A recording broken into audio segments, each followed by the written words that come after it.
सिर्फ एक ही शख्स आ रहा है और इंशाअल्लाह ताला 2 दिन में वो भी ख़त्म हो जाएगा।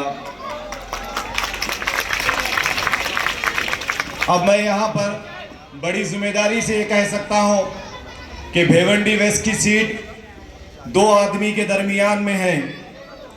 एक आपका कलमा गो भाई, एक आपके कायद का चुनिंदा पसंदीदा नुमाइंदा एडवोकेट वारिस पठान, और उसके सामने ये भारतीय जनता पार्टी का महेश चोगले।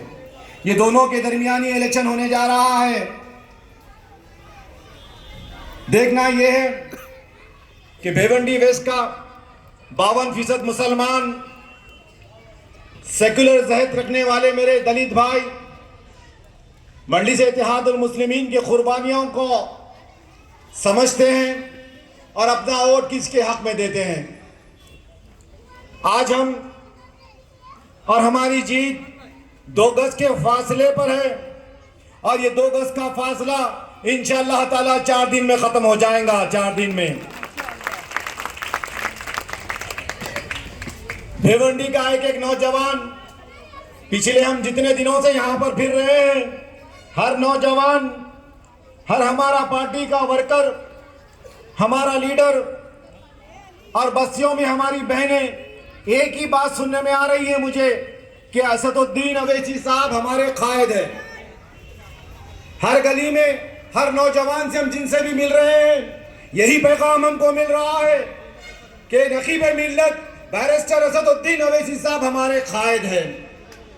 ये सुनकर बड़ी खुशी हो रही है और मैं महसूस कर रहा हूं मेरी नजरें, मेरी दूरंदेश नजरें आपकी कामयाबी का जश्न मनाना शुरू कर दी है। जो लोग बैरिस्टर साहब को अपना कायद मान रहे हैं उनको चाहिए कि क़यादत को मजबूत करें। जो लोग जिन बस्तियों में, जिन गलियों में, जिन आबादी में मंडली से इत्तेहादुल मुस्लिमीन के जिंदाबाद के नारे लगा रहे हैं, असदुद्दीन अवैसी साहब को जिंदाबाद के नारे लगा रहे हैं, क़यादत को मजबूत करने का काम शुरू कर दीजिए। याद रखिए, शोले पैदा होते चिंगारी से। आप एक चिंगारी है तो शोला बनकर तबलीग करिए क़यादत के लिए। मैं हैदराबाद में सुनता था कि एक मियाँ भाई 10 को बराबर है बोलकर, मगर ये बात भिवंडी में आकर गलत साबित हुई। यहाँ का नौजवान 1 को 10 के बराबर नहीं है, 1 को 100 के बराबर है, 100 के बराबर है। अपनी अकल, अपनी ताकत, अपना जोश, अपनी जुस्तजू, अपना जज्बा, ये 5 दिन दिखा दो और 5 साल की गुलामी एडवोकेट वारिस पठान से निकालो आपकी। जिन जिन जगहों पर भी मंडी से इत्तेहादुल मुस्लिमीन के एमएलए जीत कर आते हैं उन जगहों पर 5 साल के लिए वहां का एमएलए गोरखा बनकर काम करता है, गोरखा बनकर काम करता है, आपके बस्तियों की हिफाजत करता है दुश्मनों से, जालिमों से, फिरका परस्तों से, और ये जालिम पुलिस से मुकाबला करता है आपका एमएलए। जिन जगहों पर मंडी से इत्तेहादुल मुस्लिमीन के एमएलए हजरात जीत कर आते हैं आपकी बस्तियों के वॉचमैन बनकर, आपकी सिक्योरिटी गार्ड बनकर आपकी हिफाजत करते हैं। अरे यही फर्क है हमारी क़यादत में और ये जालिमों की क़यादत में। उनके लिए सीट एक धंधा करने का जरिया है, उनके लिए कामयाबी लैंड ग्रैबिंग का बिजनेस के लिए बड़ी ताकत मिलती है उनको। मगर हमारी जमात के जीते हुए एमएलए खिदमत करते हैं, खिदमत आपकी अज़ा के लिए लड़ते हैं, आपके कब्रिस्तानों के लिए लड़ते हैं, आपकी खानकाहों के लिए लड़ते हैं, आपकी बुर्खे हिजाब के लिए लड़ते हैं, और ऐवानों में सीना ठोक कर किसी के बाप से नहीं डरते, वैसी गुफ्तगू करते हैं। वैसी गुफ्तगू करने वालों की क़यादत का नाम है मंडी से इत्तेहादुल मुस्लिमीन। ये ताकत सिर्फ कलमे की है मेरे भाई, ये ताकत सिर्फ कलमे की ताकत है। ना हम कभी कल किसी से डरे थे, ना आज डरेंगे, ना ये कौम सुबह क़यामत तक किसी से डरने वाली है। अकल है हमारे पास, तालीम है हमारे पास, ताकत है हमारे पास, रोजगार है हमारे पास। ये कौम मुसलमान हिंदुस्तान में अगर मार खा रही है तो सिर्फ एक वजह से मार खा रही है, याद रखो मेरी बात को। हर वो खूबी हमारे पास है, हर वो ताकत हमारे पास है। आज हम मार खा रहे हैं तो इत्तेहाद की वजह से मार खा रहे हैं, याद रखो। जिस दिन हिंदुस्तान का मुसलमान एक मरकजी सियासी पर आ जाएगा, ये आरएसएस की चड्डी गीली हो जाएंगी, याद रखो, गीली हो जाएंगी। इनको डर है यही तो, इनको डर है यही तो।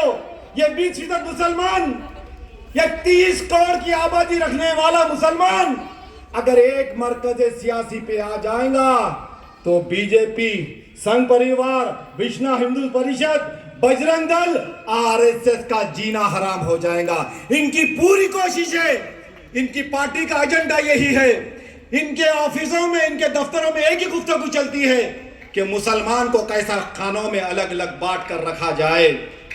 आज वही मंसूबे लेकर ये महेश चोगले, विलास पाटिल, दयानंद चोरगे और एक बीजेपी का एक दल्लाल है रियाज शेख, इसको भेजा यहां पर। ये चाहते हैं कि मुसलमान का वोट दो आदमी के बीच में बटे। इनकी पॉलिसी है अबू आसिम आजमी की।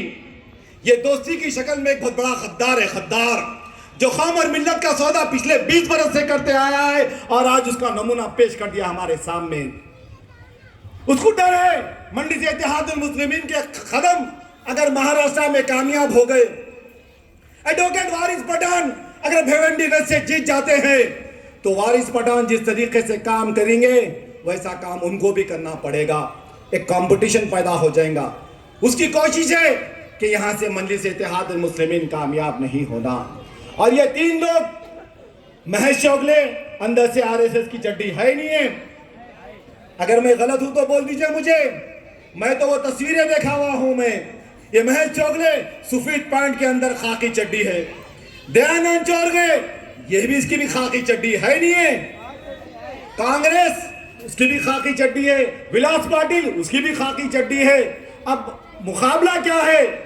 एक तरफ है सीधे हाथ के तरफ कलमे ला इलाहा इल्लल्लाह मोहम्मद रसूलुल्लाह, दूसरी तरफ ये संघ परिवार आरएसएस के अज़ाइम, बीच में है आप लोग।